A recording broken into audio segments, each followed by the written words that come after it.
watching WYMT. Coming up on First at 4, forest fires continue to be a big problem here in the mountains. Plus, Hurricane Nicole makes landfall in Florida, slamming communities still recovering from Hurricane Ian. Plus, we've got some big changes on the way as we finish the work week. The very latest details on what they are coming up as Mountain News First at 4 starts now. Dedicated to Eastern and Southern Kentucky, this is WYMT Mountain News First at 4. Good afternoon, I'm Steve Hensley. First at 4, Estill County crews have made a lot of progress on the 2 wildfires they have been dealing with for days now. A state of emergency was even declared in that county. Last night they announced the Pitts fire was contained. This morning they said the Chamberlain fire was also now 100% contained. Jim Stratman is in Estill County to begin our fire coverage. The days are starting to get longer for firefighters and emergency personnel in Estill County, but EMA Director Ronnie Riddle says right now there is a little light at the end of the tunnel. Yeah, we're in a whole lot better position than we were at this time yesterday. The Pitts Road, Betsy Ridge Road fire, the first fire, is 100% contained. And now EMA officials say that the second fire, the Chamberlain fire, is contained too. That fire had spread all the way from the Irvine city limits across the face of Flat Mountain in back of Ravenna. Riddle said that at times yesterday and overnight, flames got within feet of homes, forcing crews into immediate action. In some of those areas, it was very close. Pitts Road was probably within 50 feet of some of those homes, and you have the same situation with some of the homes here in Ravenna. It got pretty close. Riddle says now that those fires are contained, they can burn themselves out, or hopefully a little rain might go a long way to putting those fires out completely. He says that it's been a long few days for crews, but they're proud to be keeping people safe. It does get tough. You know, we get tired. The response agencies, fire departments, law enforcement, all those guys, you know, they're working all the time to try to keep people safe, and it does get tiresome at times. But we are proud of the fact that, you know, through those incidents, we had no fatalities. You know, with this incident, we're not looking at any injuries that we know of, and you know, even if we are tired, our firefighters are tired, they're proud of that fact. Reporting in Estill County, Jim Stratman, WYMT Mountain News. With the forest fires across the region, some might be concerned with the health implications smoke inhalation could have on their bodies. Primary Care Centers of Eastern Kentucky Medical Director Dr. John Jones says everyone should avoid being outside in the smoke for longer periods of time. Excess smoke could be especially dangerous for people with underlying respiratory issues, such as folks with COPD, asthma, or if you've had COVID. You know, if you're having a cough that you can't shake, or you're having severe shortness of breath, or you feel like maybe you're using your chest muscles to breathe, like you need to come in, you need to be seen. And if you're really having a hard time with cough and things like that, it's even better to come in before you get to that point. Dr. Jones says he's already treated someone facing complications from smoke inhalation. He recommends if you have to be outside near the smoke to wear an N95 mask.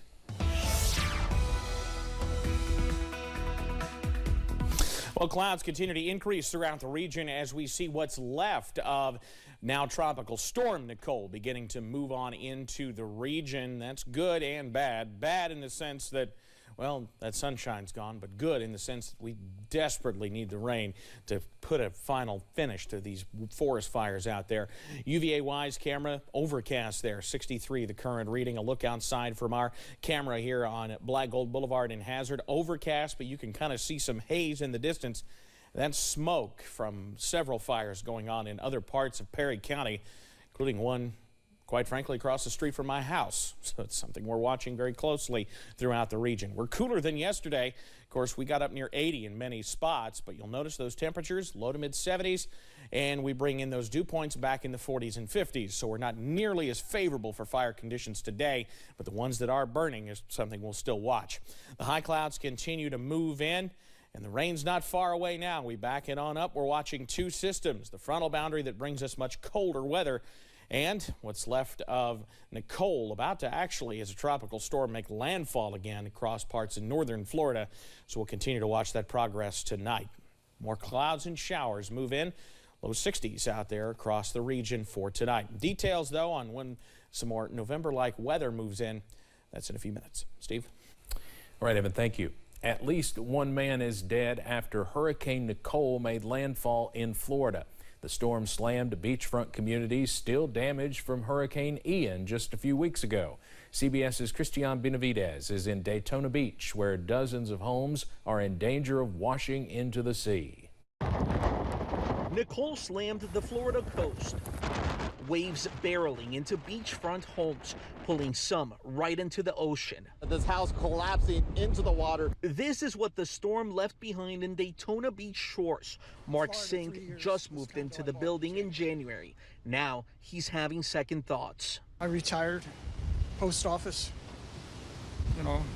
starting a new life, but this isn't what I bargained for. This is the back part of Zink's condo. It used to be a deck. Right next door is this beach safety office, which is literally collapsing into the ocean. This is like we were under some type of an attack and we were bombed. Sheriff Mike Chitwood says dozens of Volusia County condos and homes could be at risk. It is heartbreaking to look at people's lives floating away in the ocean. We've evacuated over 600 folks from condos that had been declared structurally unsafe. The sprawling storm system made landfall early Thursday morning. The waves pounding St. Augustine and turning streets in St. Johns County into rivers. In Lauderdale by the Sea, a section of this popular fishing pier is gone, the owner vowing to rebuild. It's going to take time and effort, but we're going to take care of it. Waves pounded Flagler Beach, which has already seen historic erosion, and the wind left rooftops dangling. The storm is an unusual November event, just the third recorded hurricane to hit Florida this late in the year. Christian Benavidez, CBS News, Daytona Beach Shores, Florida. Nicole arrived in Florida as a hurricane but was quickly downgraded to a tropical storm. Florida is not the only place feeling the effects of Nicole. Take a look at this video out of Charleston, South Carolina. You can see a car there stuck in the water. This is some of the damage this weather system has done. Several roads in that area were also closed due to the flooding.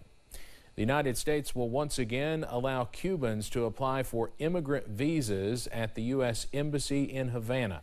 The U.S. suspended services in 2017 after diplomats at the embassy became ill with what was termed as Havana syndrome. Cuba has denied it targeted embassy personnel. Today, State Department officials announced the resumption of visa processing will begin early next year, even though the embassy allowed some limited visa services this year. In the last 5 years, Cubans who wanted to enter the U.S. had to apply for visas through third countries. The House Ways and Means Committee is asking the Supreme Court to stop delaying access to Donald Trump's federal tax records. The former president has gone to the High Court to try and block the IRS from providing his returns to the House. Yesterday, the Biden administration filed a brief asking the court to reject Trump's request. A delay of even 2 months could give him a mini victory to the former president if a Republican majority takes over the chamber in January. The actor many of you know as Dwight from The Office is changing his name to demand world leaders take action on climate change, specifically to stop the melting of Arctic ice.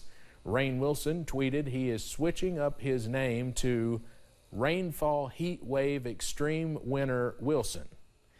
Yeah, that's a mouthful, but he says it's not a joke. It's as serious as the melting Arctic. Wilson used Arctic Base Camp's online Arctic risk name generator to come up with it. It's not clear whether Wilson will legally change his name. Former CNN sports anchor Fred Hickman has died. Hickman's broadcasting career spanned through 4 decades. He was part of CNN from 1980 through 2001 and co-hosted the long-running CNN Sports Tonight program with the late Nick Charles. Hickman also worked at ESPN, Fox Sports, the Yes Network, and WVUE in New Orleans. Hickman was 66 years old. Coming up on First at 4, protecting the world's food supply is high on the agenda at the COP27 Climate Summit in Egypt. Plus, rain chances are back, and so are mid-November temperatures. Complete breakdown on the way.